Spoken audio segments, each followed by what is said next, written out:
Hello, welcome back to my daily blog. আজকে একটা সাদামাটা ভিডিও শেয়ার করব, যেটা প্রায় প্রতিদিনই আমি করে থাকি। আজকে শুরুতেই সকালবেলা যখন নাস্তা বানিয়েছিলাম, নাস্তা বানানোর শেষে নাস্তা খেয়ে দিয়ে সকালের যে থালা বাসনগুলো ছিল সেগুলো ধুয়ে নিয়েছি। এবং আজকে আমার স্টুডেন্ট এসেছে, ও গত 3-4 দিন ধরে অসুস্থ ছিল, তাই আসতে পারি নাই। আজকে এসেছে এবং ওকে পড়াচ্ছিলাম এই সময়টাতে। ও আলহামদুলিল্লাহ অনেক ভালো এবং মেধাবী একজন স্টুডেন্ট।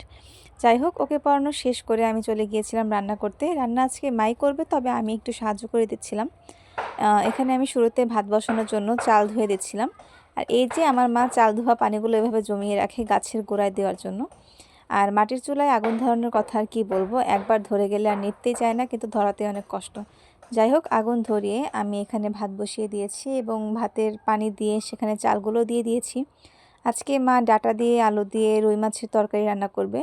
তো এই ডাঁটাগুলো আমি এখন কেটে নেব এবং এই ডাঁটাগুলো আমি কেটে নেব এবং এই ফাঁকে মা হচ্ছে কলই শাক কেটে নেবে।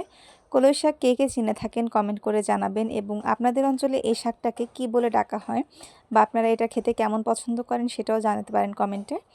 এরই মাঝে আমার বোন বলল তেঁতুল দিয়ে শশা মাখিয়ে দিতে। তো আমিও ভাবলাম যে আচ্ছা ঠিক আছে, মাখিয়ে খাওয়াই যায়। এখানে আমি 2টা শশা নিয়ে নিয়েছিলাম এবং তেঁতুল দিয়ে শুকনো মরিচ দিয়ে সুন্দর মতো মাখিয়ে খাচ্ছিলাম। শীতকালে রোদের মধ্যে বসে এগুলো খেতে খুবই মজা লাগে। এই তো রান্নাবান্না শেষ করে আমি গোসল সেরে একটু রোদে বসেছিলাম। শীতকালে একটু রোদে না বসলেই না। এবং আজকে ভিডিওটা এখানেই শেষ করছি। আল্লাহ হাফিজ।